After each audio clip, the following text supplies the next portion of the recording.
very soon. This is one of my favorite images. Wow. This image. He's only shooting. Why does he need so long? It's only the light. Why is he taking so long? I can do it. Look, Okay. This is it. And anybody else who's coming in the frame, I am...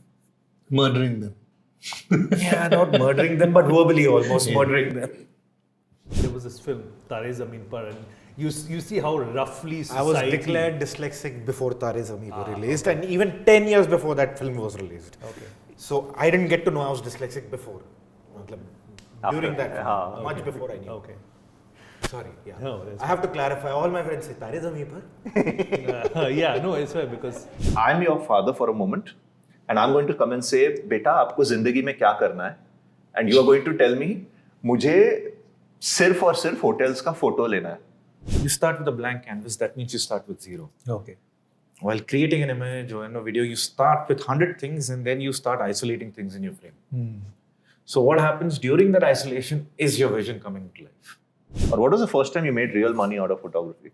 The hard reality of photography is the longer you stay in it, your chances of survival in the field increases.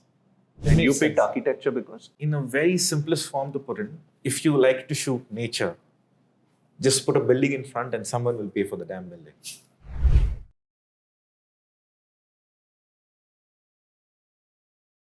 Welcome to another episode of the Pineapple Podcast. Welcome to a brand new studio of the Pineapple Podcast, which is a fun coincidence because today we get to speak to Vinay Kumar, an architecture photographer. We've all heard of alternative careers. You've never heard of this one. What does it mean to have a frame? What does it mean to understand exposure? What does it mean to stand for 2 to 3 days to get the perfect shot? And what does it mean to make a career in photography? That, along with some beautiful photos that he's taken, all coming up on this episode.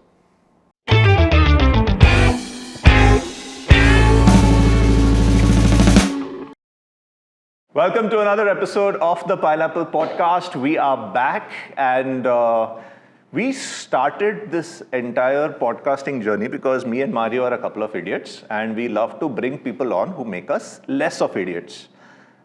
I don't think anyone is going to make us lesser of an idiot than who we have on today. Before that, now that you come to it, I think you should speak of idiots in the singular rather than plural.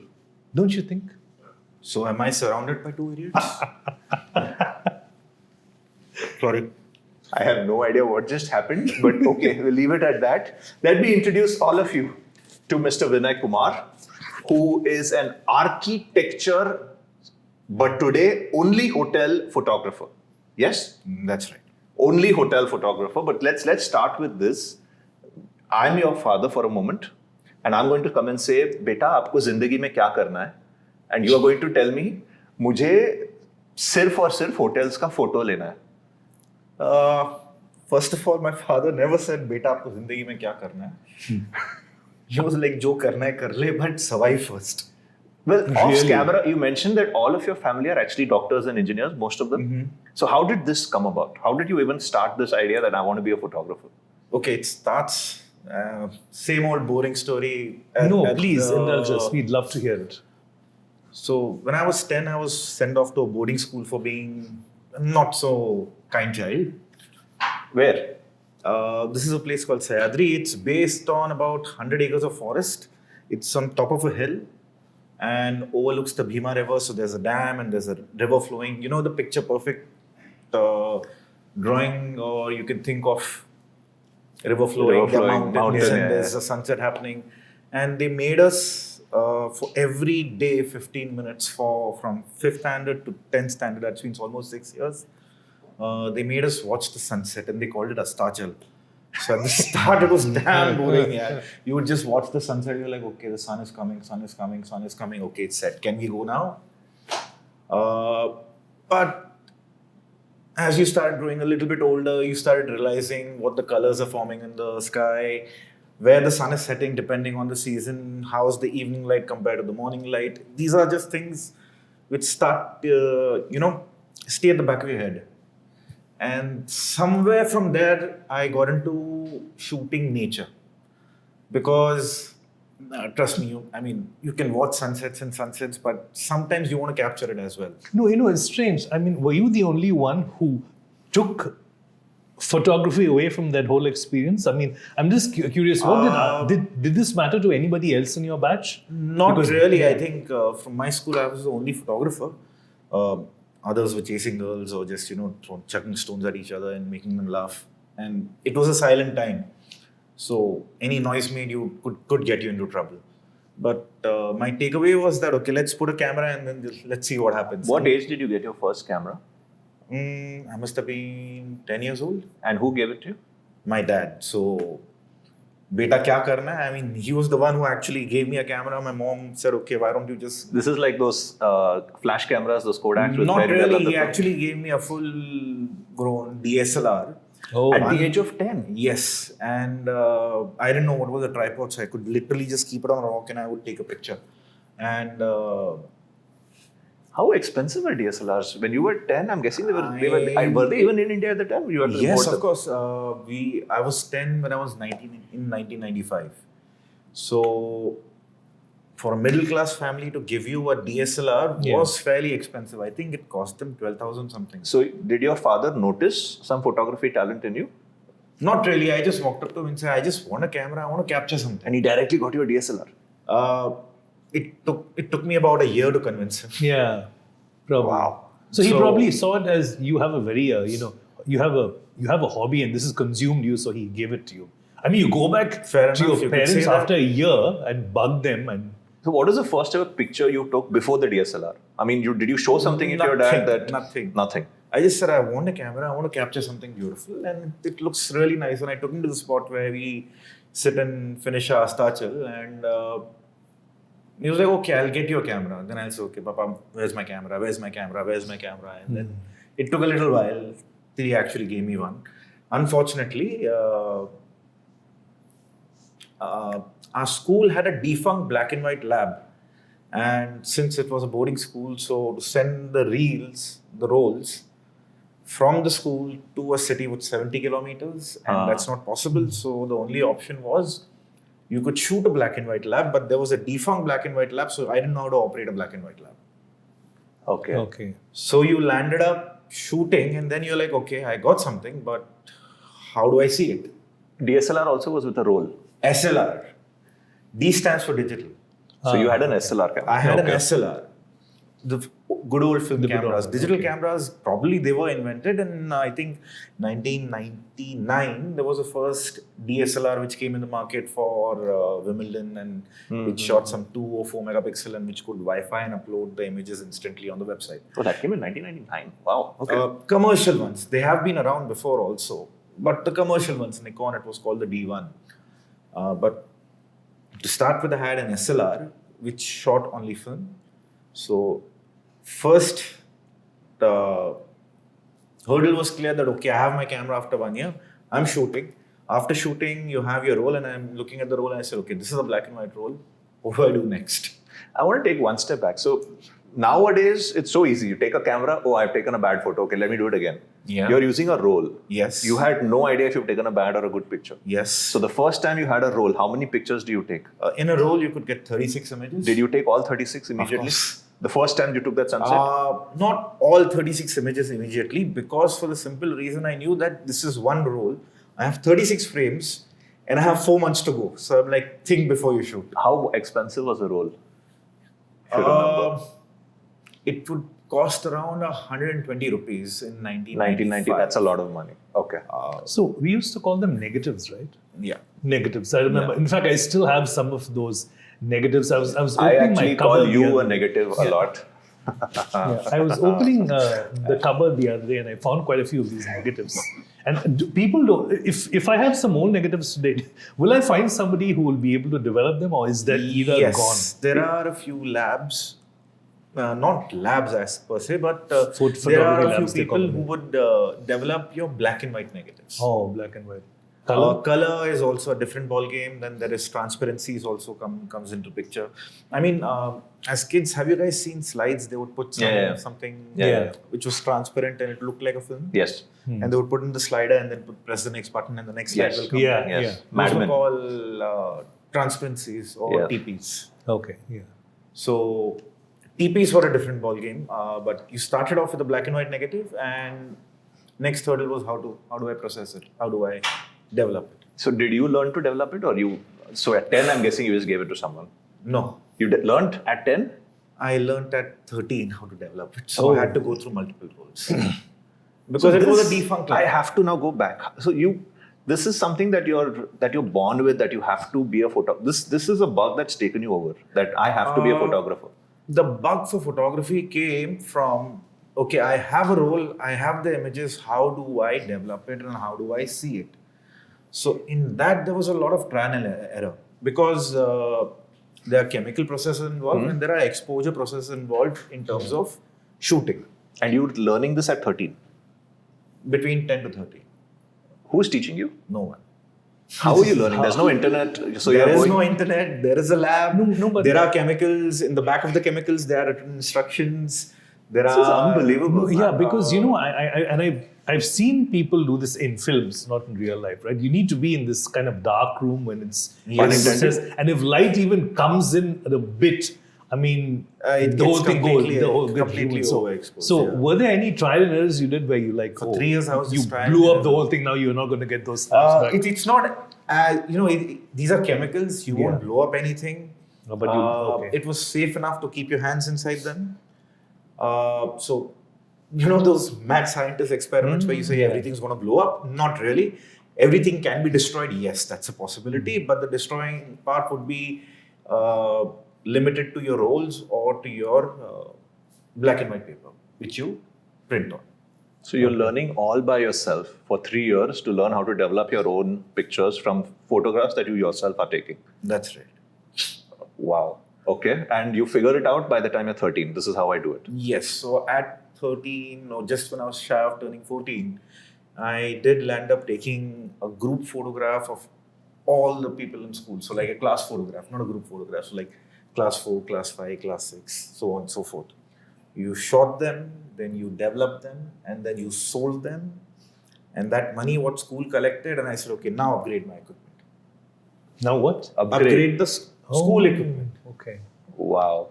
So I think I would classify you as a 90s entrepreneur, because all the startup people today do exactly what you did back then, but with a lot more money, right? I mean, you did it with a lot more challenge, I think. Today, it's easy for people to do that. I mean, school had a limited budget. It was a defunct lab, so I really didn't know. They said, this is what we have, do what you want to do with this.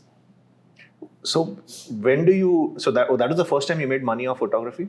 The developing or doing the photography for your school? Yes, and then I asked them to invest that back into the school. When did you realize that this is what I want to make money out of? Or what was the first time you made real money out of photography? Money which I used or money which I gave it back? You earned money. What you did with it, we'll discuss later.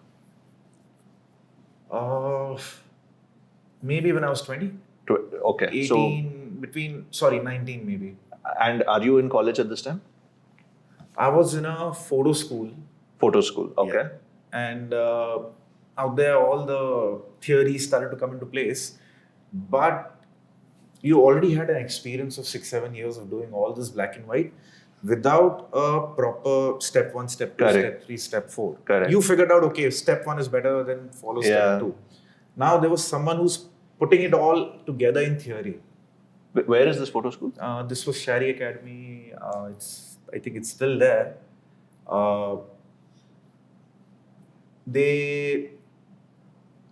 What happened in a photo school for me was my experience was put into theory. Okay. So it when made he says sense. experience, he's saying experience from the age of 10 to 13. Yeah. 10 was to put into 17, theory. 10 to 17, So 10 how to much 18. did you need to learn a lot, because you already had the practical aspects? Not How much really, did you need actually. to- I turned yeah. out to be a quite snobbish kid, because the teachers would pick on you and they'll say, here's an 18-year-old boy and who's saying this. And I said, yeah, this is why this happens. So I do still remember they took me to a black and white lab and said, okay, just if you're so cocky, why don't you just do it? And they actually got shocked because I could just put my hand in different chemicals and say, this is this chemical, this is this chemical, this is this chemical. Let's process it this way. And I just exited out. And then after they were just looking at me like, I said, how do you know it?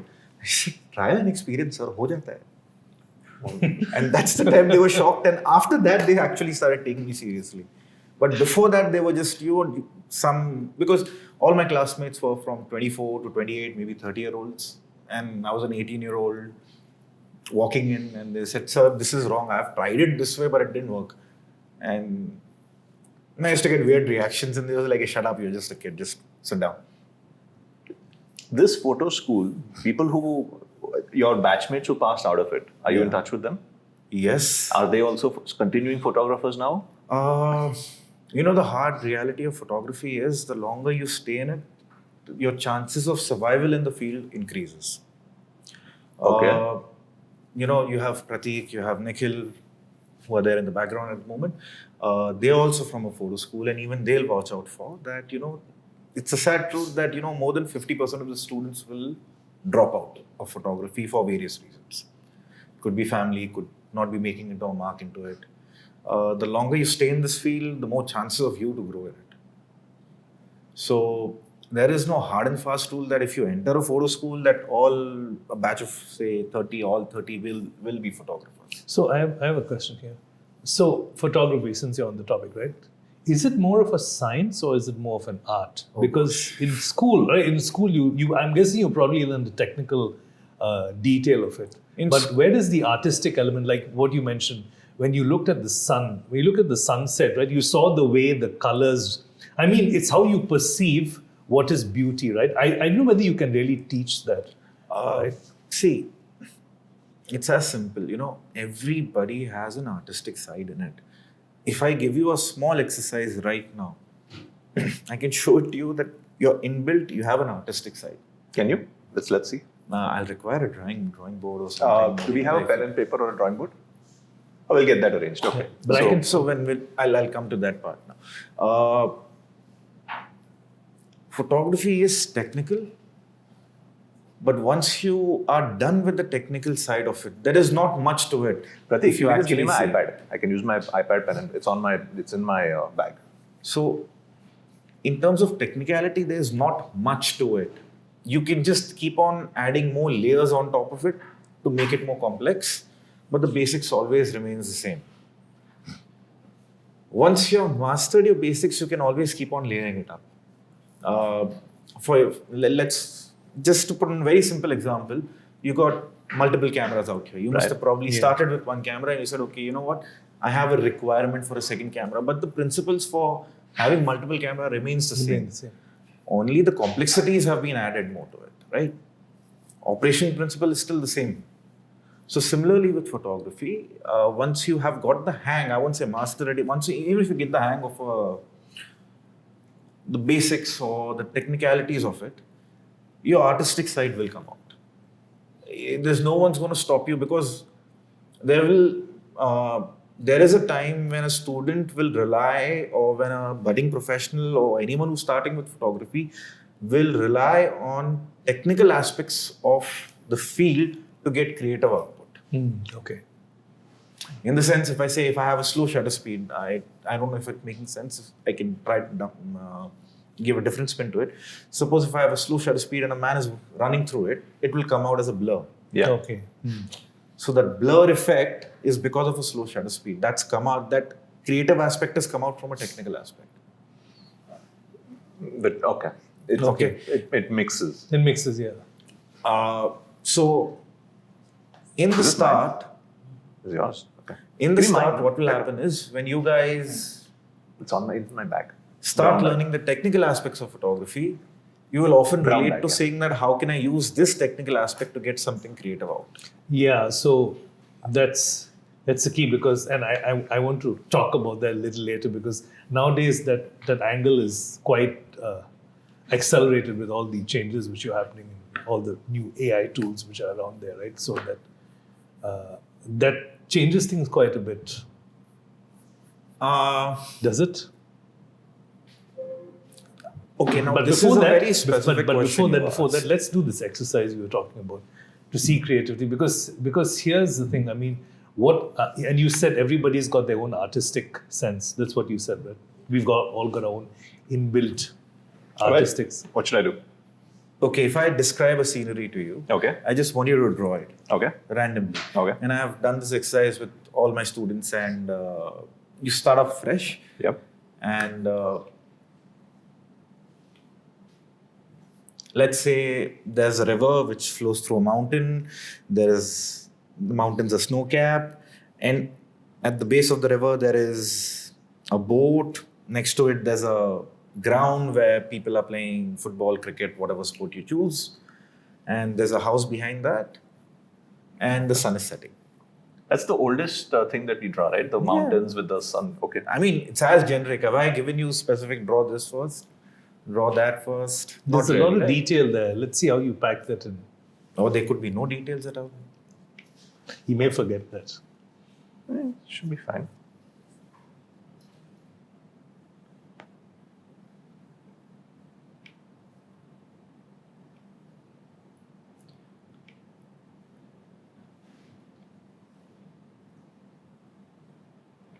So coming back to this exercise, so Yeah. what it'll tell you is that everybody is born with it. It's just how you channelize it and how do you use it.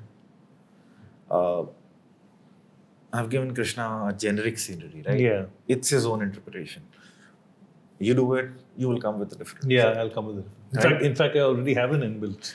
Okay, You're already the trying to mountain imagine should it, look like yeah. this. The river should flow that. Fair enough. Yeah. And it again depends what you imagine and how you draw it. That's your skill set. Yeah.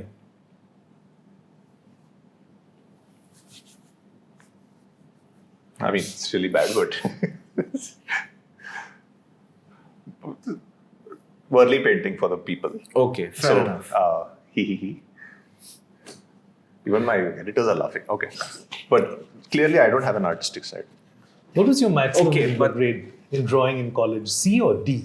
I don't know. We didn't get grades. It was more like a nothing else to do, go draw.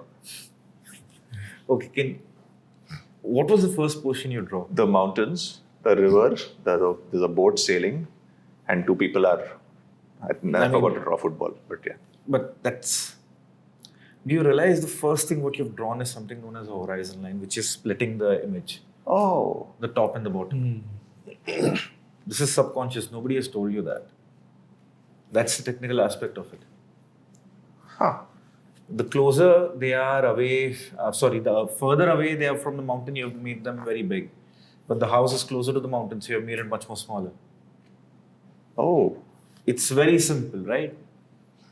perspective is natural, you're saying. Okay. Absolutely.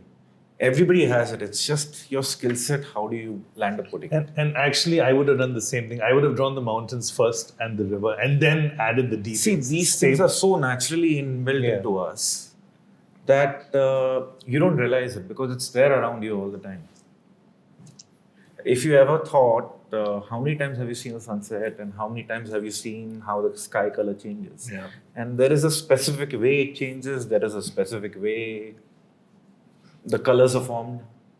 You've seen it all. It's just that sometimes you have to put that down to theory, then you can decide what you want to do with it. But okay, here's another angle, and because I've had terrible experiences with drawing when I was in school, I used to get C. and Likewise, D. that's why I became a photographer. and the first thing when you're a kid, when they say draw something, you draw a house, you draw a big house with a roof. Fair. And then you use terrible, and then your teacher will come and say, you need to add context to the picture. It could also be that when they told you to draw a house, you're drawing circles. No, I was You just drawing did that. squares. I draw squares, please. Maybe Zoom he's in. grown up watching Crystal Man. Roof. And then, your arts teacher will come and say, you need to paint the whole screen. You need to draw the mountains and the sun and the clouds. And maybe that's some kind of indoctrination, right?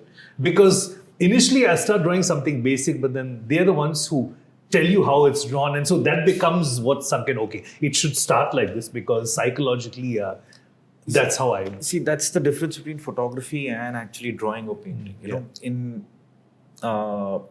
drawing, painting, and as an artist, you start with a blank canvas. That means you start with zero. Okay. while creating an image or in a video, you start with 100 things and then you start isolating things in your frame. So what happens during that isolation is your vision coming to life.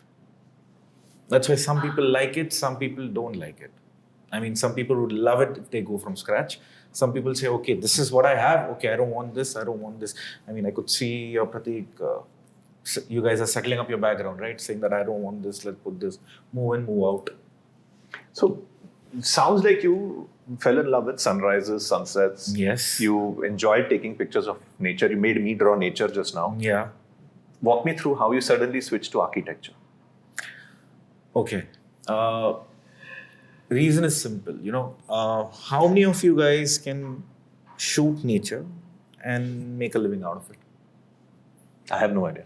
I'll tell you, I met somebody and this is in 2009 when I did this trip to Everest Base Camp. One of the people who came What a with show me- off, no? No, He yeah. could have said anything else. I know somebody and he's done this. But no, I went to Everest Base Camp. Please forgive him. He cannot appreciate my travels and apparently he's just gone. When you went So- to Everest Base Camp, what happened? You saw Everest. There was. No, I did not see Everest. I saw snowy mountain peaks. I did see that, but I didn't go to Everest. I went to the base camp. Anyway, the path there, on the way down, there were meadows and grasslands, and there was one photographer with us, and he would just go off on his own, and he'll take the DSLR and he'll zero in on a leaf. And the droplet coming down, and he'll wait for like minutes. He'll capture that. He was like out for the first half. We were just walking through, but see, I could tell he was obsessed with photography, and probably that's what he came for. And You were clearly obsessed with him. No, I was.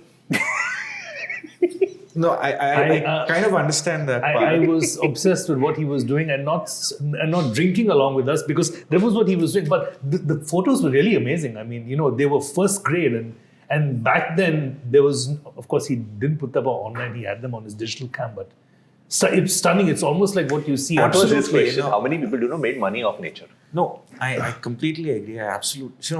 One thing is having a hobby, and the second thing is having an income. Yep. Right? Having an Income. Yeah. Revenue generation, Yeah. per se, So, how do you sell nature photographs? Let's take for an example, those guys are shooting wildlife photography or into wildlife photography.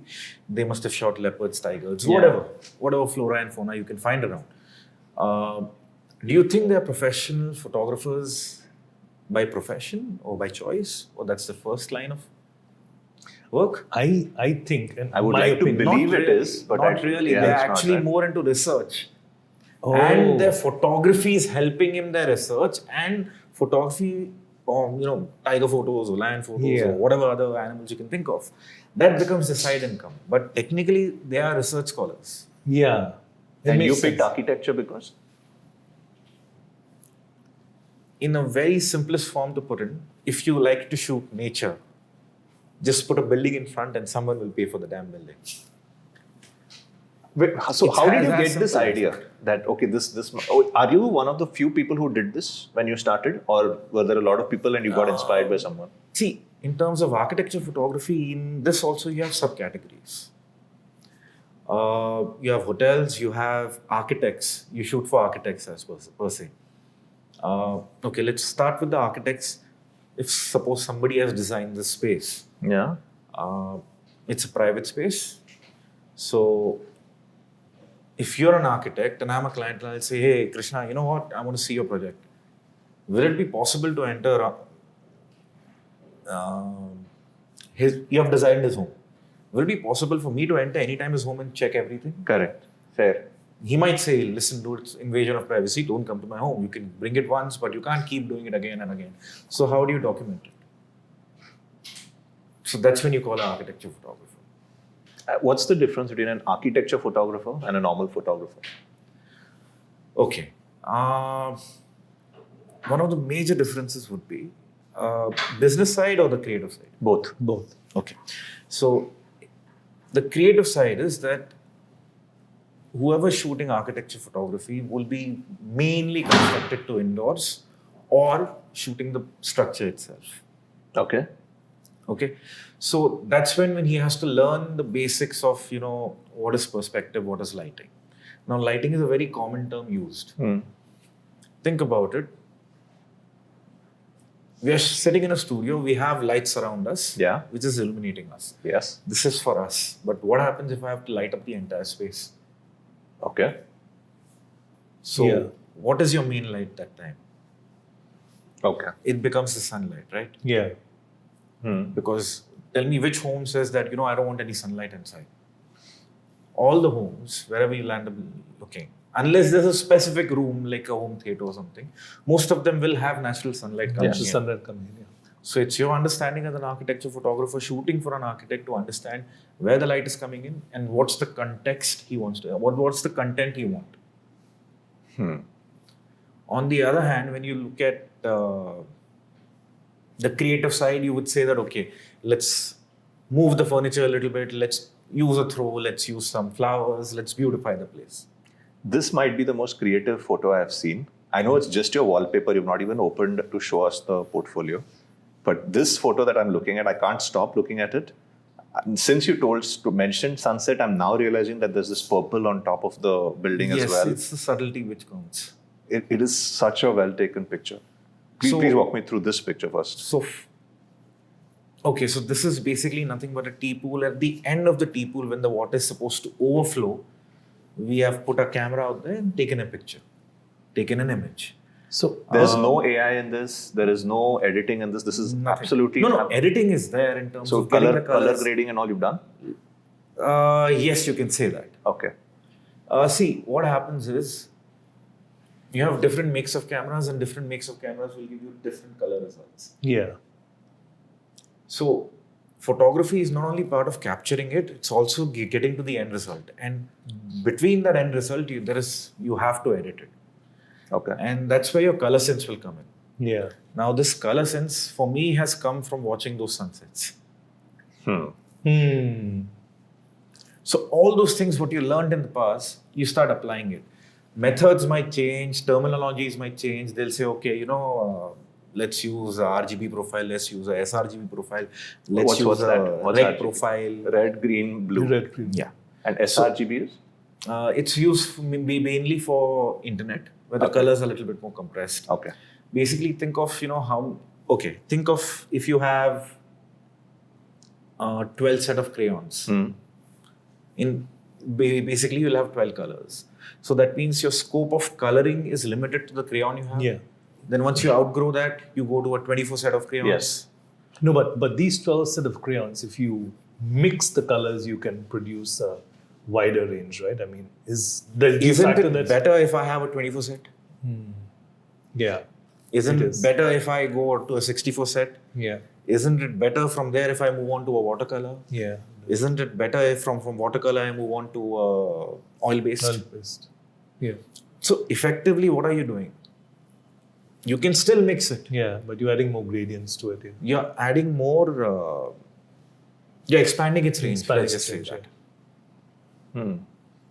Did you have an idea that this is what you wanted to do when you took this image? That I want the reflection of the building with the water. You had this idea. Absolutely. So it's not looking at it and then getting it's having an idea and then starting. Not really. I'll tell you in this image particularly what you guys. Before that, to do with this is symmetrical. That's what really hits me, right? And I've seen whenever I've taken pictures, and I see a lot of pictures which are good.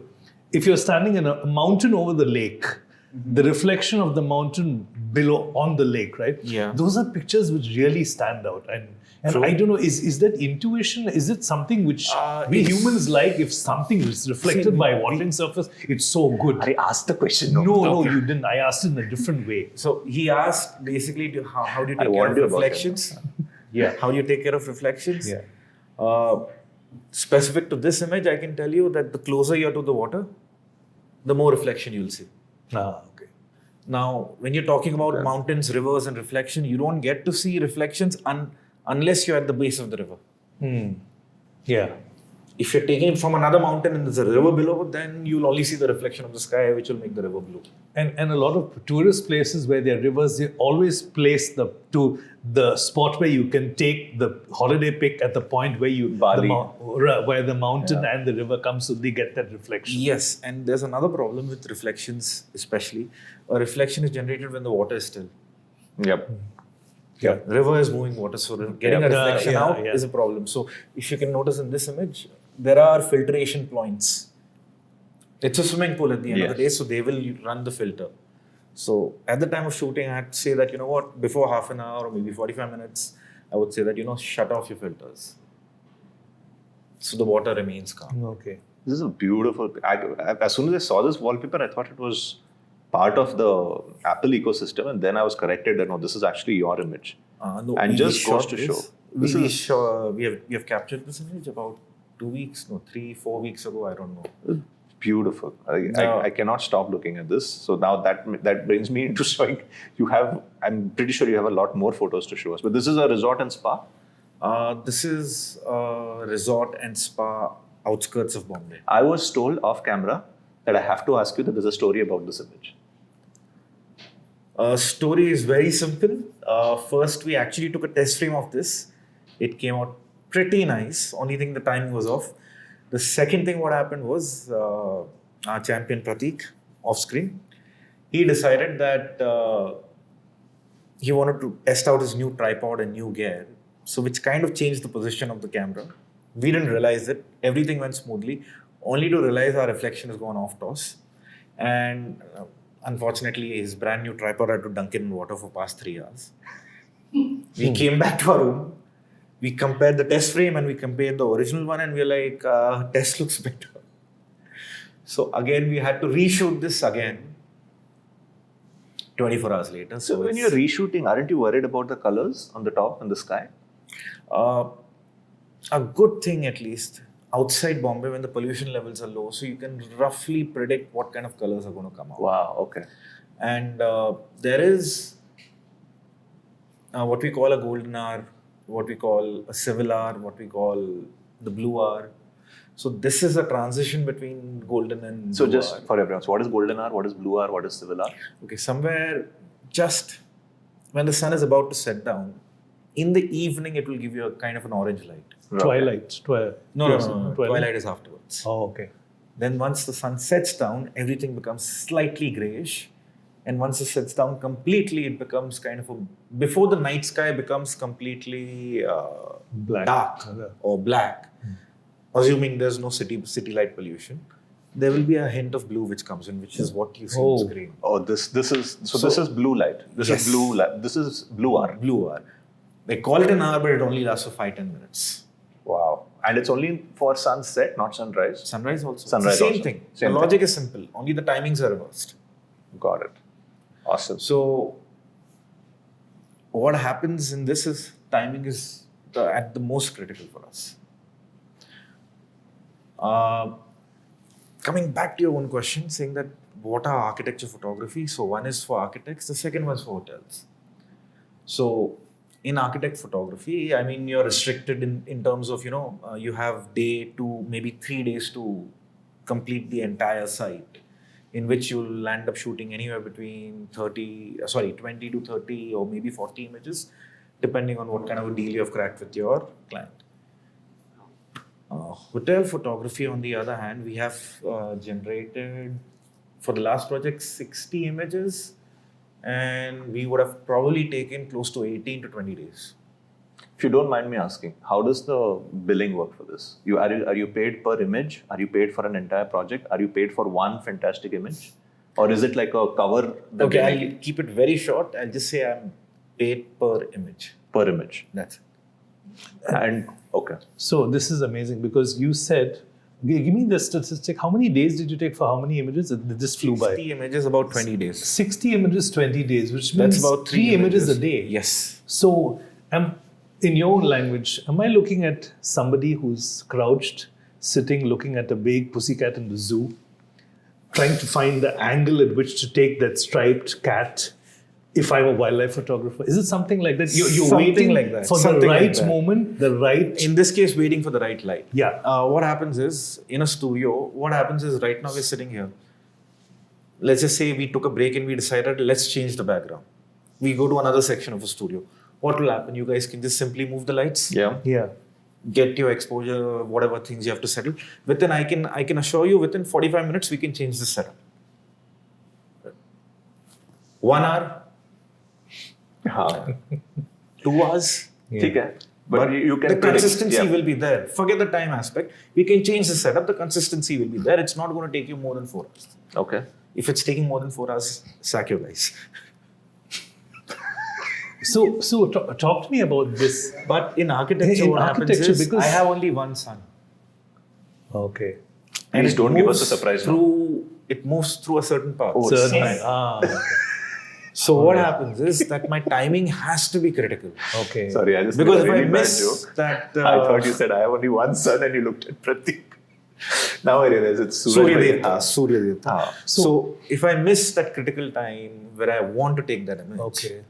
then I have to wait it an entire day so it comes in the next day. So you may want to take a morning snap, an afternoon, and evening. Is it also time bound to the time of the day in which you want light to throw a absolutely, certain color? just to Okay. capture this image, it would have taken me hardly 5 minutes. Yeah, but But prior to Okay. that, the preparations required, making sure all the pots are aligned, making sure all the lights are on, the water is still, nobody walks in.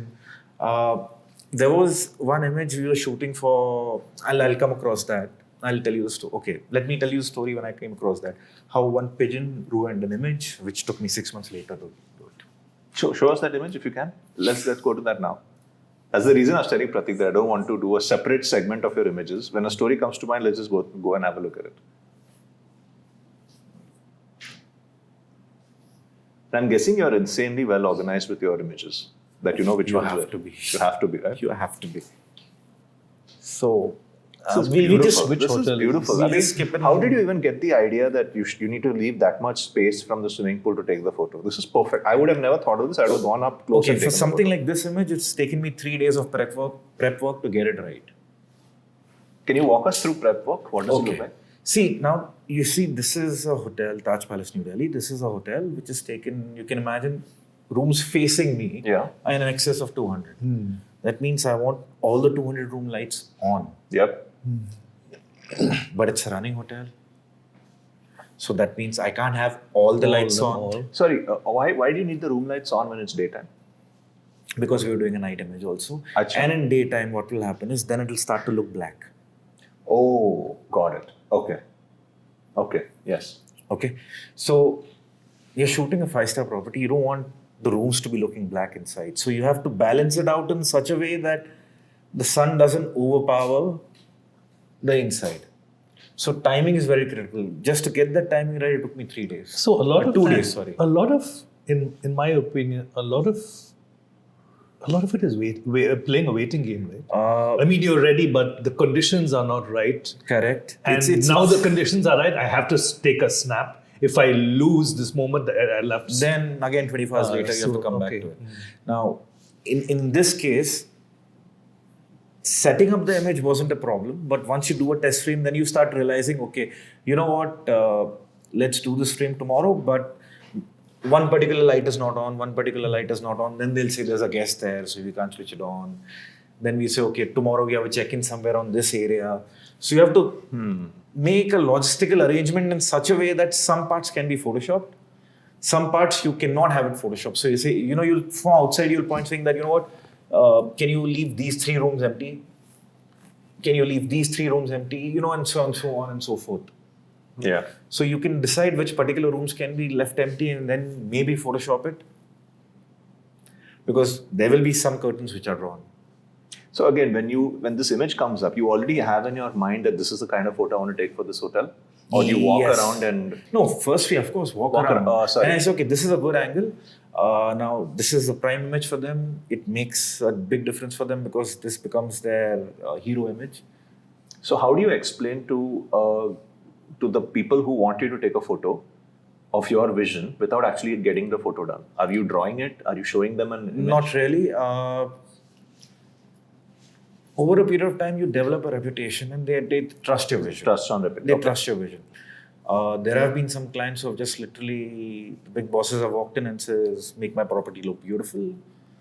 I want 30 images. I said, okay, sir. And any specific area, you'll do it. And they walk out. There have been clients where they say, okay, you know what? I want this particular angle. I want this particular angle. I want this particular angle. You decide whether you want day, night, and evening. There have been some clients who walk and say, no, this has to be done this way. So everybody has their own vision. Sometimes you add to it. Sometimes they trust your vision. So it's always a combination. Have there been clients who, and speaking from maybe, I won't say experience, but have there been clients who belittle the work you do? I'll give you an example. He's only shooting. Why does he need so long? It's only the light. Why is he taking so long? I can do it. Look, Okay. This is it. Fair What enough. is Okay, right? So how do you handle? I'll just be back for that one. See, let's take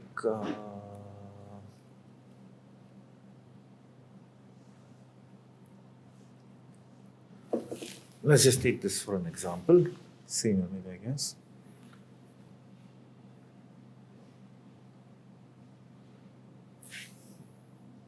Yeah, okay, it's opening.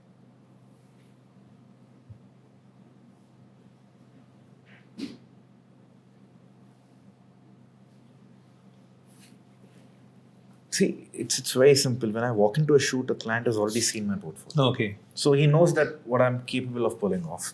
But when I do land up shooting, I get something like this. The sun on the left. And We got the sun on the left. We got not all the rooms lit. yeah. Check out the reflection. Things are not corrected. Things are not looking nice. Out there, I have to tell them This that is not looking nice according to you.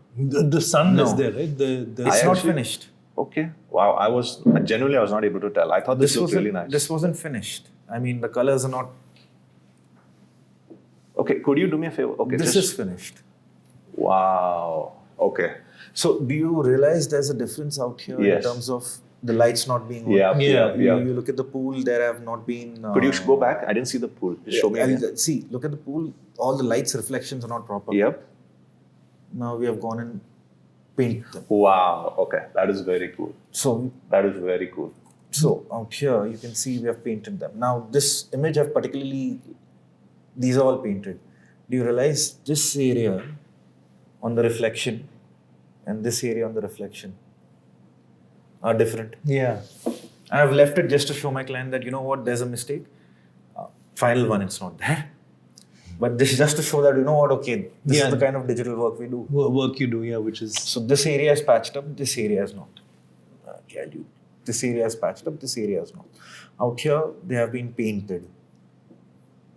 This reflection.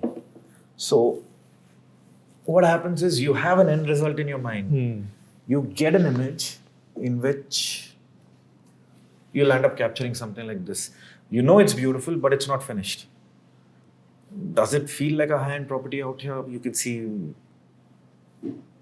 it's not finished, I would say that. Yeah. Right? Only because I saw your second image, I'm realizing it's not finished. If you had just shown this to me, I would have probably said this looks good. But this looks so much better, you're right. Yeah, This looks so much better. So this is where your end vision comes in, and then you have to realize that, okay, shooting is one part, the editing is second part. And somewhere down the line, you have to keep balancing, saying that, okay, should I shoot in a particular way and edit in a particular way, and in what ways I can achieve my final result. Sometimes shooting accounts almost for 80% of it and editing accounts 20% of it. And sometimes vice versa. Shooting accounts for 20% of it, editing accounts for 80% of it. So you need to hand on both the side of the coin, or both the side. How of the many road. people does it take to do a photo like this for you? So if you, Okay, I have more. I'll just finish the question on this. If you see, one of the things I saw you do in this snap, right? The unedited for Try again, snap, try right? again. Unedited, right? The sun on the left was an ISO, right? It was clearly a Here it blends so nicely with the picture. It doesn't. It's not like hitting you. The actual picture it was here. Okay, we know the sun, What does but it's ISO not. mean, Mario? It's a sore of my eyes. It's blinding me here. ISO, you meant. Yeah, I heard ISO. you say ISO. No, I didn't say ISO. Okay. Oh, that's international standard for sensitivity. That's what he was saying. I will ISO. say I was ISO. like, when did I ISO will come say into this? ISO. Which defines your sensitivity of your camera, of your sensor. So, You also thought ISO, no? yeah. Even I was wondering, how did he come up with the technical? We yeah. didn't hear you say ISO. We heard ISO. You keep saying I shouldn't stress, right? Yeah. So, something is like brilliant. this. This So is something brilliant. like this we have Now, taken again, in I have to ask you, there's no AI in this. This is all you. AI part, well, I've replaced the sky. You have replaced the sky. Okay. Yes. Sprinkled in a little bit more stars through Okay. Photoshop. But the rest part is me. What would have looked without you sprinkling? Would it have looked not so good? The sky would have been fairly much more darker. Much more dark. Okay. Yeah, nice. So this is something which This Okay. is so weird that your lights are on and it's daytime, but it looks nice. yeah, because this is taken right early in the morning, somewhere around 6:15ish, where you can see all the lights around you on, plus the sky starting to open up. Yeah. Now, if I miss this window in another 15 minutes, it's gone. You will not be able to see it. And you've got the water in motion. That's a Photoshop thing, or that's something you do? No, that's not a Photoshop thing. That's due to because of long exposure. Long exposures. Wow. Now, something like this, evening sky. Just, you remember I spoke about, just before it turns black, Yeah. it turns into blue. Yeah. This is what happens. Is this natural, or you painted the sky? No, this is natural. It's 100% natural. See, but Not 100% natural. I have selected the sky and enhanced the blue a little bit more. See, but this looks surreal. There's an element of is this really a picture in the world I live in, or is this a Yeah, one I in mean, a it hundred looks chance? fake. 1 in a 100 chance of me encountering No, this. it's all about understanding light, and these moments do take place. Okay. And you have to understand that you have to read for it. Okay. You have to? You have to read. In the sense, you have to know that, okay, it's going to happen now. Okay. Yeah. This will take place over a period of less than 5 minutes. And in that 5 minutes, you could have just been looking out there having your... And So for an chai or entire what- day, are you looking around? Okay, now just for example, this image, Yeah. we would do a setup, and this was the only time I think Pratik saw me lose my temper. This is breeze. Okay. no, but if even if I look at this, right? I mean, you may not get this combination every day. It may come like once in a blue moon. No. Once. Okay. Out of 5 days, out of 7 days a week, I can assure you 4 days a week you will get it. Okay. But not in Mumbai, not in Metro. So for Taj Palace, New Delhi, I didn't try this guy. I knew I won't get it because of the pollution and all those things which come into place. This was outskirts of Igatpuri, where there's a lot less pollution. Okay. The skies are much more clearer. So this transition will happen. In Bombay, if you go to even Aksa Beach, you will not get to see it. But if you do land up going, you guys have traveled to Himachal, you guys have stuff. Have you ever sat down and see how the sky unfolds? There would be sometimes you'll say, oh, look, the sky looks so beautiful. And that probably would have happened, you guys having to look it randomly. You wouldn't have paid attention for it. Out here in architecture photography, I'll end up paying attention to the skies and where the sun comes in. So all of this accumulation has come from those. You said you lost your temper for this one. Okay. Do you notice that all the chairs and tables are aligned? Yeah. No one could align it properly till I literally lost my temper and I just said, Pratik, go and just listen to me. Anybody else, back off. And all... that much detail goes into your photo. Yeah, because that's that why has to be aligned. Yeah, they're now all that you show aligned. pointing They're it all out. aligned. So imagine this guy running with a master key and going up down the lift and And only he's listening to me. So I'm shouting at the top of my eyes, move left, move right, move left, get that forward, get that backward. Wow. And anybody else who's coming in the frame, I am... Murdering them.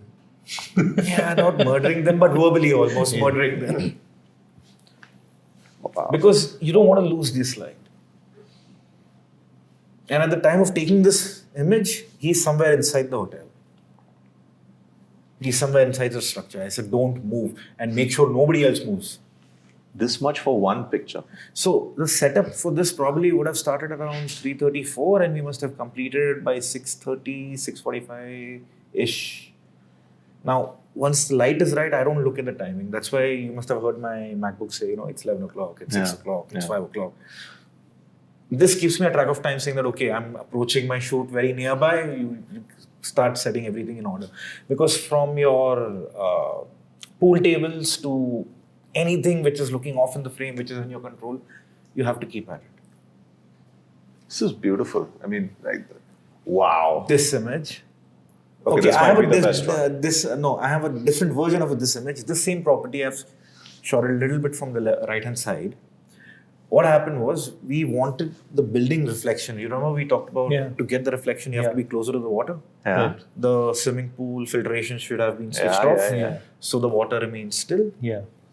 And it was a night image, so you wanted the reflection of the building on the swimming pool coming into your camera. So you can't be standing very high, so you were placed fairly low. While doing that, there was one main duck which went into the pond. Oh. Nothing I could do. I said, sir, back up. Nahi kar sakte.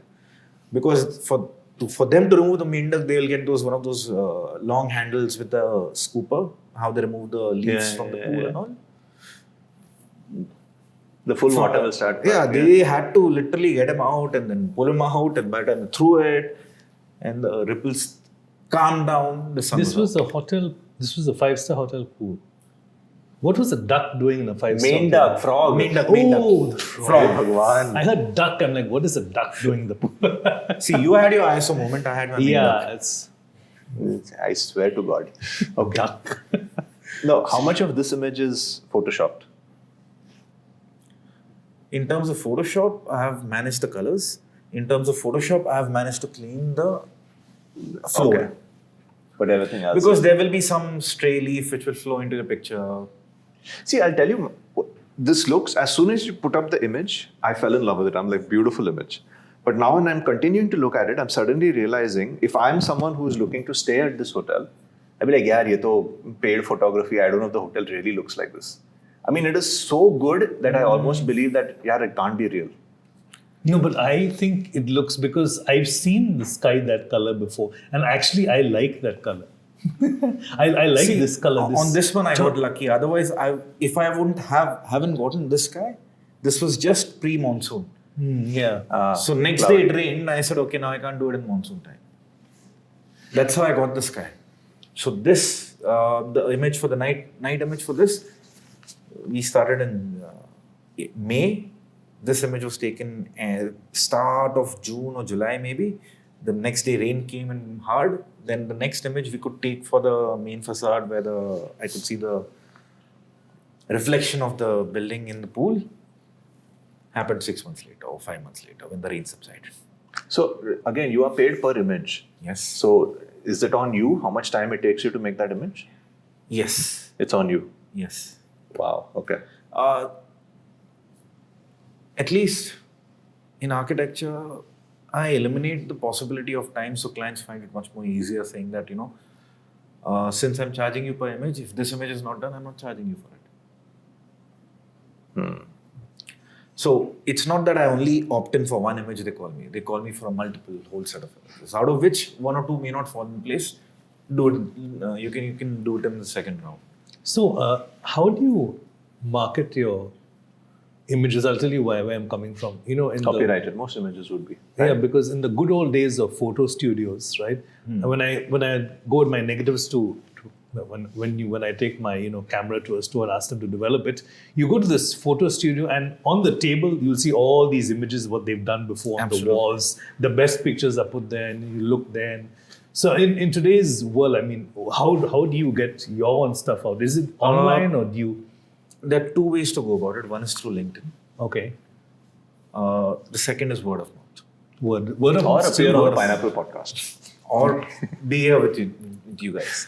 So Word of mouth still works in. what happens is, let's just take one hotel manager. You have worked with him, and he likes your working. He moves to a second hotel. Yeah. And he says, you know what, I need images, call Vinay. That's the first institute. Okay. Secondly, someone else said, hey, you got your property nicely done. Who's the photographer? Who's doing? Okay. Because all these, they are interconnected at the end of the day. And I can tell you that not more than 7-8 guys are doing hotel photography in India.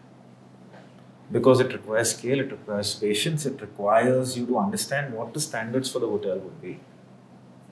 Without naming, I can tell you, and Prateek will vouch for it, this one, that we were shooting a hotel and the architect also got his photographer.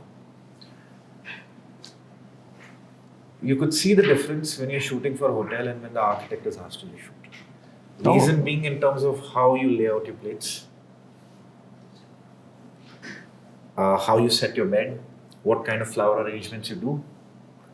For a simple fact, if it's in a hotel, if it's in a F&B outlet, food and beverage outlet, or a restaurant of a part of a hotel, not many restaurants, or in fact, you should not be able to see.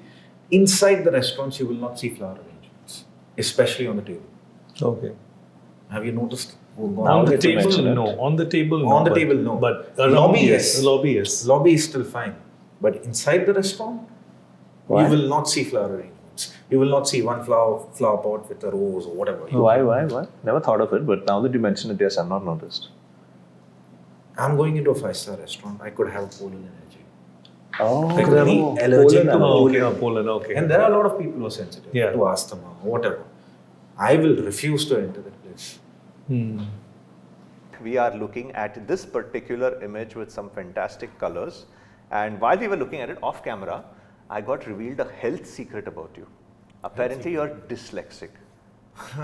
Now, I have to ask that you mentioned at the start of our show that you are able to notice these positions well in advance. And you're able to visualize the frame well in advance. Okay, I have an issue. Like, when you're looking through a viewfinder of camera, you'll find grids. Yeah. Yeah. I can't compose with the grids on. It's just, I feel there's a blockage. I am dyslexic. It doesn't mean that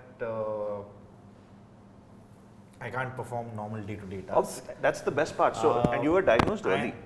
I was diagnosed when I was, I think, 12 or 13 or 14, somewhere around that time. When I was in my 9th standard, so I'm guessing 14 or 15. Did your parents know? It was my maths teacher who told me that you better get it checked. Then my parents took me to a certified tester or whoever does that thing. So they were, when they found this out, I mean, until then, were they treating you as, and I want to be very careful with the phrase I use, somebody who was, wait, what's that word? Differently able. You're unable to do Not really. I mean, so was there a difference in a way? Because where I'm coming from, there was this film, Tare Zameen Par, and you see how roughly society. I was declared dyslexic before Tare Zameen Par released, and even 10 years before that film was released. Okay. So I didn't get to know I was dyslexic before. During that film, much before I knew. Okay. Sorry, yeah. No, I have to clarify. All my friends say Tare Zameen Par. Yeah, no, it's fair because. And interestingly, the thing is, people treated you well, right? I'm guessing they were not mean to you, right? I mean, we were like 10, 12, 13-year-olds, so they are generally you would be mean, as mean to as a kid next door would be, he would be to you, So there was no discrepancy, but there was learning disability in terms of I can't read Hindi. Okay. Oh, okay. Try what you may, I just can't read Hindi. It just looks alien. I had great difficulty in just saying some sentences. I used to make up things. If I knew that, you have your Hindi textbook and you know that you're going to read this paragraph, you would calculate. Okay, he starts from there, he starts from there, he starts from there. So this paragraph is going to come to me. I'm going to catch my friend and say, "Ye paragraph mein kya likha hai?" Ratto maro for it. And it's backfired so many spectacularly because the teacher has skipped. Okay, you don't say, you say the next one. Okay. So I was supposed to say the fourth para, I'm reading the sixth one. It's happened enough a number of times. But this helped you with photography. Are other people able to visualize a frame well in advance like you? See, it's not a learning disability, but it's more got to do with bringing order to your entire structure. Okay. If there is an order, then I can follow it step by step and I'll come to a conclusion. If there's an order, you can follow step. So is there a step by step for you to put a frame in motion? Yes, that's what made all these things possible for me. Okay. I really can't just go on a fly and pick up a camera and say, tuck, tuck, tuck, tuck, tuck, start shooting, and I said, I got it. I need my time to look at the frame, understand the lighting, and then I say, okay, lighting is done, so now I know my timing, so I don't worry about the lighting anymore. Framing is done, now I don't worry about my framing. Then I'll say, okay, what else, one thing is required. That is done, then I don't need to worry about it. So I shoot I do shoot panoramas as well, so that adds another complexities. That means you're trying to stitch 35 frames into one. To give you an idea, this is how many frames stitched into one? About 35 frames into one. So you've taken 35 photographs and stitched them to make this one image. Yes. And So you had visualized this image at the start. Absolutely. That is insane. So you solve one problem at a time. Things fall in place. So the guys who have worked with me, if they ask me question 3 times ahead or 3 problems ahead, I'll say, wait, let me solve this first, then I'll go to the next one. You ask me to solve 3 problems at one point of time, I'll flutter it, I'll confuse it, I'll make a complete mess of it. I mean, in real life examples, I can tell you that since I can't read Hindi, the solution for me, while at least when I used to travel on motorcycles, I would say, let's say we are traveling from Mumbai to Ahmedabad. Signboards are in Hindi. Yeah. So I would look at the map and say, okay, Ahmedabad from my home is 590 kilometers. So whenever I see 590 kilometers, I'll reset my bike odo at 0 at home. And then I've covered 100 kilometers. So next time when I'm seeing Ahmedabad, I'm not looking at Ahmedabad in Hindi, I'm looking at 490 ka board. So like that, you would look at your numbers and start to calculate where you're going. Okay. Cut to the chase. Same thing happened when we were traveling through Tamil Nadu, Telangana and Andhra Pradesh, and Telangana and Andhra Pradesh were breaking up. So from Chennai to Hyderabad when we were going, all the Hyderabad ka signboards were gone. Oh. Yeah. Okay. Secondly, everything is written in Telugu or Tamil, which I can't read or understand. But the kilometer reading is written in English. Yeah. So all my friends were looking like, where do we go? I said, we'll go right. I said, how do you know? I said, this much kilometer the distance, let's go right. So like that that for very 3 clever. days I navigated them looking at numbers. That is very clever. That is very well done. So that's a part of dyslexia. So if you feel Do you know that's anyone something- else who has dyslexia who does these things like you do? The gentleman I learned under, he is also dyslexic. Who did you learn under? Ali Ramboonwala. Okay. I learned architecture photography under him, and he is dyslexic. And he suddenly found out on the second shoot when he said go left, I would go right. He'd say perfect. I'll say yeah, perfect. And then we both would walk on. And then I look at him. I'm like, sir, आपने left बोला था, मैं शायद right गया. बोला हाँ मैं वही तो बोल रहा था. हाँ ठीक है. So he would give whatever directions. I would follow my own instinct, and it would say he never had to cross check anyone else. After I left him, he would call me and say, this guy doesn't get what is left and right. बोला sir मुझे भी नहीं समझ में आता था. हम लोग दोनों dyslexic थे, इसके लिए काम चल गया. That is so weird. So it must be fun for these guys to work with you when you are giving left-right instructions. For non-dyslexic people, I mean for normal people, Not. I just wave hand and I tell them go this side or go that side. If my hand moves this side, you move this side. My hand goes this side, you move that side. My hand comes like this, you come towards me. If my hand goes like this, you go back. That's it. End of story. I won't say left, right. Is it accidental that even in the movie, I know it irritates you, but even then in the movie Tare Zameen Par, the kid becomes a fantastic artist at the end, and you are a photo. Does dyslexia have anything to do with creativity? I don't know honestly, but since it's very difficult for me to read Hindi, so if you ask me to write anything in Hindi, I'll pass off. There could be some dyslexics who are who can't understand numbers. For them, it will be a problem. But for me, I can understand geometry much better because of my dyslexia or whatever it is. You can understand geometry much better. I can see the geometry, I can see the visualization. So when I'm shooting, I can't compose a frame with my camera. That must have helped you a lot when you're photographing heritage buildings, right? Yes, geometry. Because what happens is that I look at the frame through my eyes and then I say put a camera in front of it. Most of the time when you're shooting, you'll be looking at the camera and moving around and say, okay, this looks nice. So it's not just geometry, you're able to see the space between, so how far should how much should you tilt the camera forward? How much should you tilt it down? You know exactly how much space should be between things. Yes. That is so cool. All this is in my head, and then what happens is once everything is settled, then I say, okay, bring the camera and put it right in front of my head. Till then, I will not move from that place because I've got my frame. If I move, it will be again, start all over again, and I will not reach the same frame. This method of yours obviously has worked, and I think you're It's one of worked for me. I don't know about the others because every time I see a photographer, especially if you see the Gateway India photographers, they'll take the tripod. They won't get the frame. They'll actually this entire camera and the tripod together. Every time. So I'm a part of Khaki tours. We go on heritage tours around Bombay. So one of the ending point is actually at Gateway. Okay. So you'll have all these people coming up to you saying, sir, photo, sir, photo. I always say no, but I always watch at the end. And there'll always be this one person saying, sir, ma'am, either. Ma'am, thoda right. नहीं मैं right हो जाता हूँ. And he'll also move to the right and he will then adjust his tripod. I'm like, ये पहले setup कर सकता था तू. But yeah, you're right. It takes a long while to set things up. I asked because I was told to ask that you have taken a fantastic photo of a heritage building. You mean this one? I honestly, when I first saw the image, I didn't even recognize it. Now I'm guessing now I'm looking at it, I'm realizing it's Bandra station. No way. It looks so clean.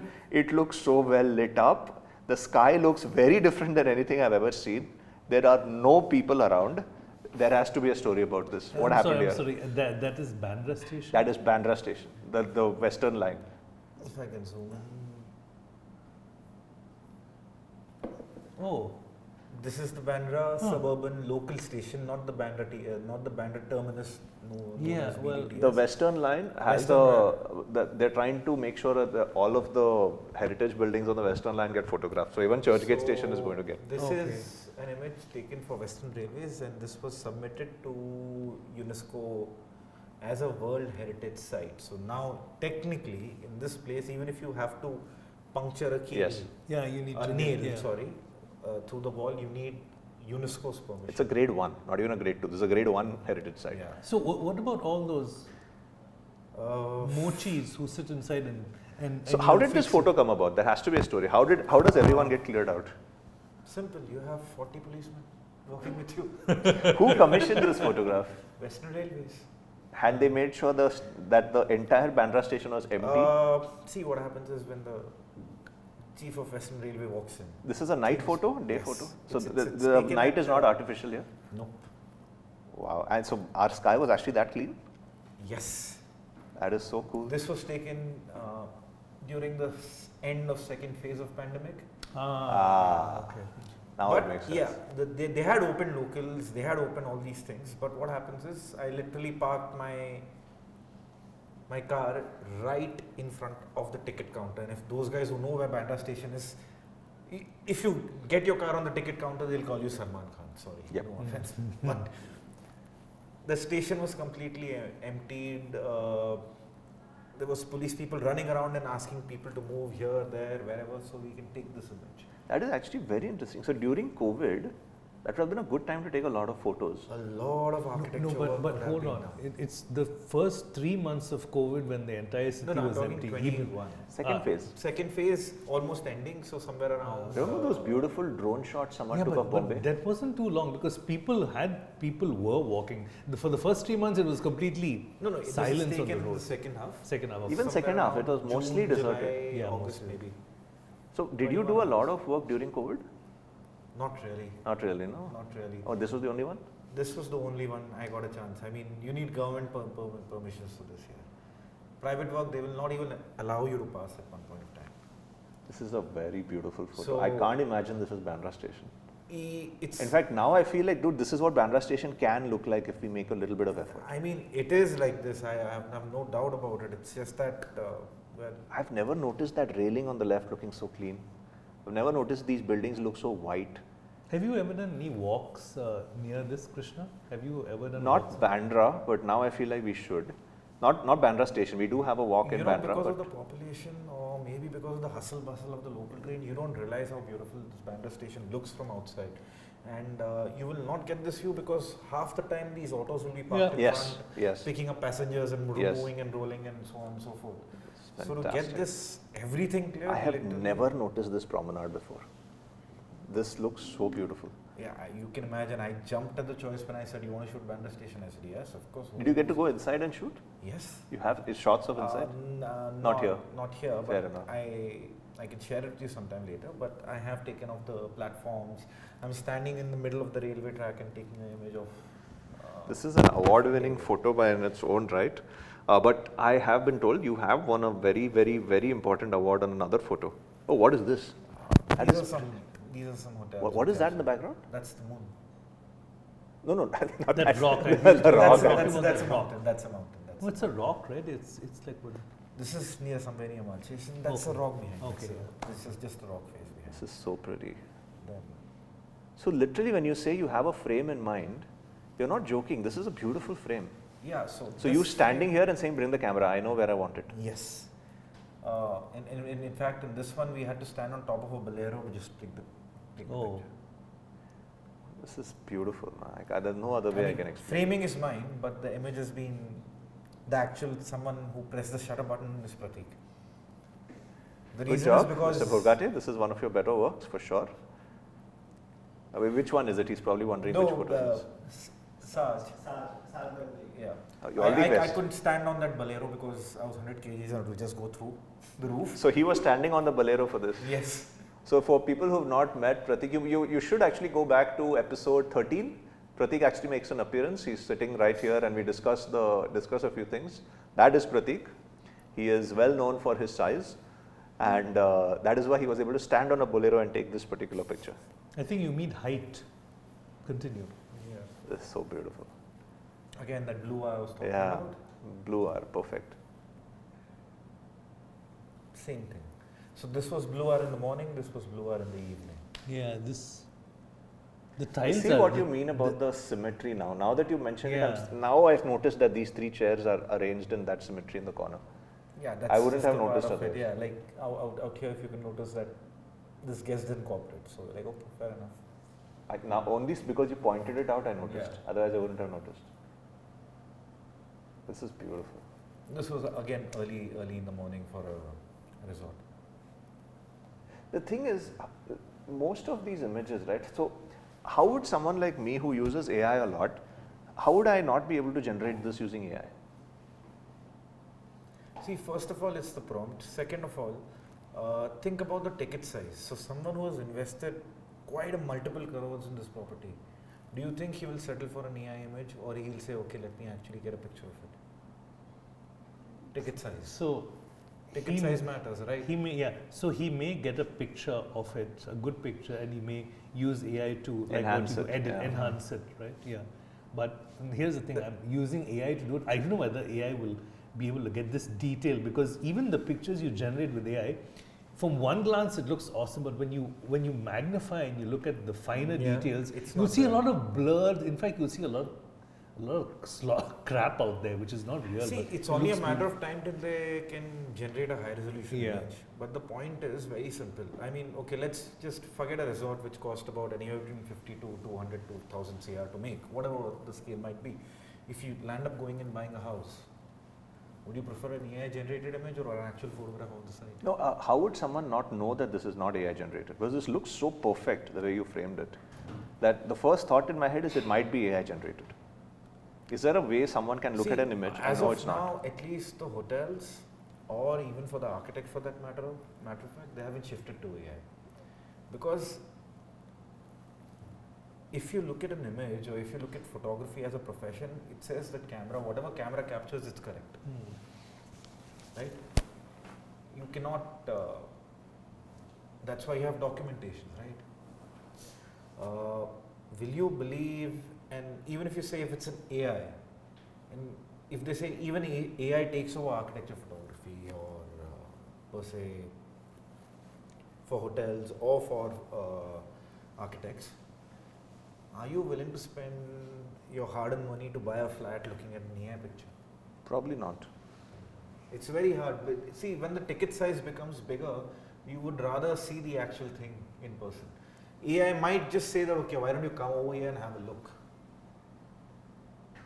But if you actually give out a photograph and say, no, this is the actual site, then they start to believe you because it's a photograph. So in this case, I still think AI will augment, because see, AI will never be able to it'll generate something new. I mean, you want the picture to look as real as as reality is, right? So using AI, because AI generates stuff which is completely different. Completely from so scratch, yeah. you'll take a picture which you've clipped and you'll use AI and say, clean it up. Yeah. Right? That's probably I mean, that's what's been happening. I've had a lot of clients who have used my image in the background and put a Happy Father's Day, like so my son and a father or a daughter and a father, and picture in the front. So they have used AI and used my image as a background. Do you get paid for that? No, right? Not really. I mean, see, when you talk about intellectual property rights, whose is its property? It's not mine. So that's a very good question. Whose is it? So once you've taken a photo, it belongs to the hotel? Yeah, I give it to the hotel and I take permissions to say that I can use it for my own promotional purposes. I cannot make commercial use of it. And to be honest, this is not my property. So all these things are not my property. That's very interesting. Can I go to Bandra station and say you can't use this image? It's a public property at the end of the day. Do you ever get any royalty for photos you've clicked of architecture building? Is there any way? I have to speak to a lawyer, but I haven't gotten into royalty stuff for a very simple reason that why to complicate life furthermore. Do photographers ever get paid royalty on images? Yes, they do. But you have to look at what kind of a product they're selling. Okay. Now, if you're selling, won't the celebrities, they get royalty if the contract extends more than 1 year? Yes. So, if a product photographer shot for XYZ perfume, brand, alcohol, whatever, if they use that image for more than 1 year, they will get royalty. They will get royalty. So same way, this you said has a longer shelf life. Yes. People will keep it for 5-6 years. But if a hotel keeps it for 10 years, do you get whose product is this? hotels? So you don't get anything. So where do I come in? So aapka one time you've taken the photo. I've that's taken it for one time and forget There is about no it. clause that says if you use it for more than 5 years, 6 years, I should be paid more. But they are the owners, right? They purchase. So once they purchase it, I guess royalty is out the door, right? Once they purchase absolutely, it. they have outright purchased it. And secondly, if they use this image for say 10 years, it's more benefit for me, right? Yeah. 10 years ago, But how does someone know you clicked it? Is there your signature anywhere in the photo? Not really. There is no signature in any of these. This is such a good click. This is. So, but here's the thing, that if they purchase it from you, so if somebody wants to use that photo, they'll have to pay the hotel royalties. They have to pay the hotel. They have to pay the hotel royalties. I don't want to get into that. I want to create images. And move Again, on. when you said frame, I love that you stood here and realized this was your frame. Yeah. This is a God-given talent, man. This is brilliant. It's God-given or it's by fluke. I have no idea. But this is such a good frame. This is brilliant. The fact that you stood here and took this picture. It doesn't look like the way it looks like. If I may be a little critical, I would say it would have been nice if two people were actually sitting there. This is where I beg to differ because, see, when 2020. Huh. 2020s. Huh. Right? So that time you could say that, carrot top jeans are in. 70s bell bottoms are in. Yeah. Huh. So, if you put a subject out here, you can be defined by a certain era. Oh, I got you. So you can say, oh, this is so. So this this picture is so timeless. 2010. Yeah. This is so 1990. Okay. This is so I got you. 2026. I never thought of that. You're so right. Timeless. I prefer not to have human elements in it. What about rather children? Just to show the space. And my idea is to say that, hey, you would look nice out here. Why don't you come out here and visit this place? Instead of saying that, this You're model right. looks like You're right. I realize now that 2010 somebody one. wearing, you could tell which year it was. You could tell which year it was, and it gives you a cue. I mean, for right now, monokini would be in, bikinis would be out. I don't know. Tights are in, loose are out, or sometimes baggies are Never in, thought of something that. is out. So you land up skipping all of these things, So these are some of the night images we take. So you can imagine. So, is it tougher to take photos in the night than it is day? Because light is such an important factor, right? In the morning you have a lot of it, and at night. In fact, in the morning it's much more difficult. Night it's much more easier because you can see it go dark. Morning, because you cannot see anything and it's just about right, and then the light keeps on growing, and then you're like, maybe I should take it now, and you miss it. You're like, it's already morning and I've lost my night. Okay. So night you can see it coming, but night you can't see it going. Okay. So if I have to tackle a night image, I would prefer to start in the evening and still have variations from bright to dark. Then rather than having completely dark and then suddenly having missed out 2-3 minutes and suddenly having. What was the most bright. difficult image you've taken from your collection? The moment you see that image, you're like, this was the most difficult I've ever done. This was taken on a crane. I'll come to that. This was taken with a crane. Oh, nice. Someone's on the crane. Is Pratik standing on a crane? Not really. I'm the one who's standing on the crane out here. But These are beautiful, by the way. If I'm not saying it, this is the most difficult one? This looks difficult. This one has a different story. I could probably Tell me. share it with you. Now,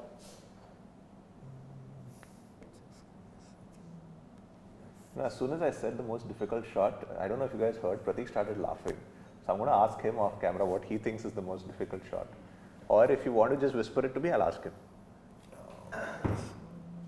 Okay. As soon as I said most difficult shot, he had an expression on his face, as if he knew which one it was. okay. Okay, tell me about this Classic one. example of when things don't work out, right?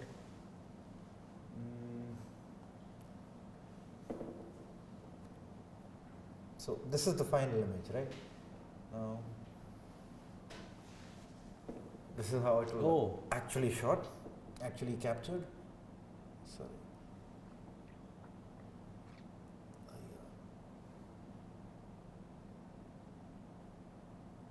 This is the actual image.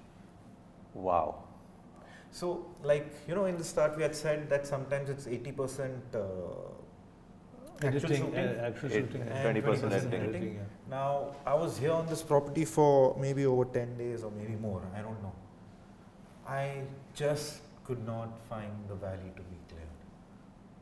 This could not find The valley to be cleared. Okay, This is the Panchgani Valley. I just can't find it to be cleared. So there was no option to say that, you know what, I had this image in mind. But if I can't find the valley to be clear, then what do I do? Yeah. How'd you do this? How do you go about it? Exactly. So crazy. this is where. This is. So first thing first is very simple. I mean, how did you see things which were so not there? First thing first is that this is what. Yeah. I took a test frame and I said, okay, I looked at it. It took me about 3 days or a little bit. I don't correctly recollect, maybe 2.5 days, 3 days to crack it up. So how to break this up. So when you look at an image like this, you start saying, okay, what is in my control? I said, okay, everything in the foreground is in my control. So from there on, I said, okay, what happens if I let go of the foreground? I'm left with the background, the valley. So then I waited for the time when I said, okay, when the valley clears, call me. So I sent my assistant. When the valley was cleared, we took this image. Okay. So this is still a real image? Yeah. When the valley was clear, I took this image. Okay. Okay. Now, then I matched it. Position of the mountain and the position of the swimming pool in the front. Then you matched it. Then you start to decide that, okay, what is not looking good, what is looking good, right? So let's just say, look at this, let's go like one by one. Overall, I just made this darker.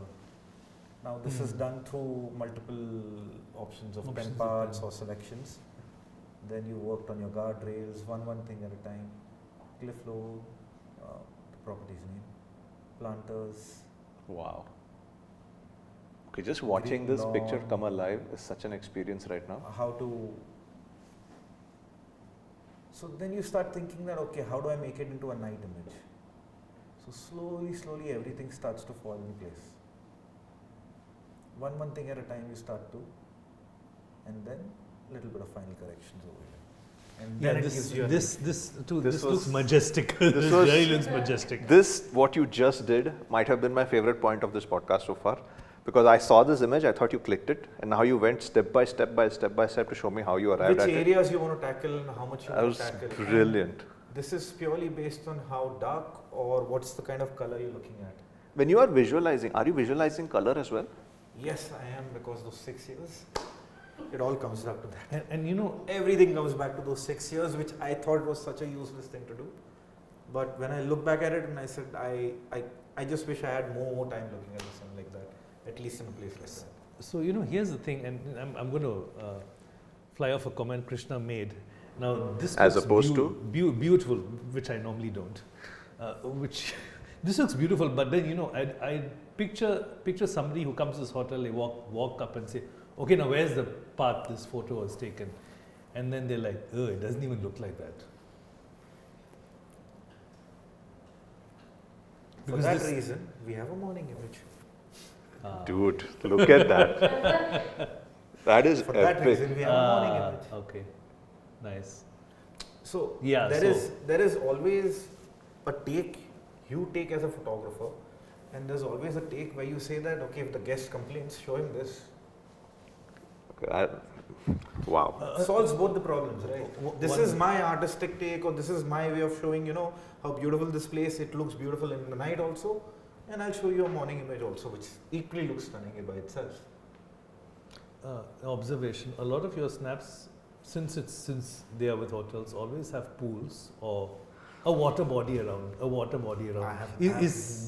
mean, pools are generally right, because if it's a hotel. Yeah. So is there something to do with the aesthetics where there has to be the elements, water, earth, sand, which make a good picture? Do you try to get these elements in, or do they just come?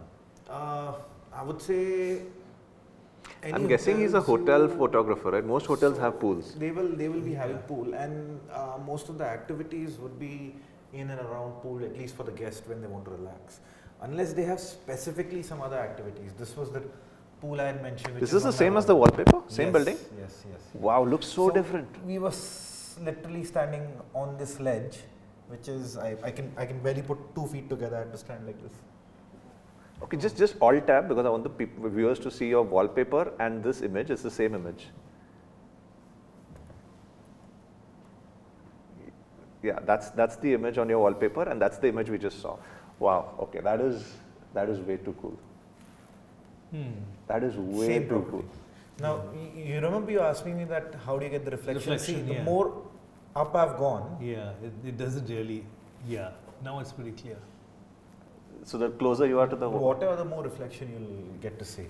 Is there a building that you're dying to photograph? That you're like, ye building mere ko karne ka hai. Someone please let me do this one building. Any hotel in particular, or any heritage structure that you're so into that let me? Not really. Okay, you're saying not really. Your wife off camera said yes very loudly. She might think so, but which one? What do you think it is? He wanted to do a heritage property of Jodhpur. You're saying Umid the Jodhpur palaces. Okay. Yeah. You're saying Umid Bhawan palaces. I am actually saying landscapes in Himachal. That is something which I really that's the biker in him that's Wait, so you're a hotel photographer, but now you're wanting to go back towards nature with landscapes and stuff?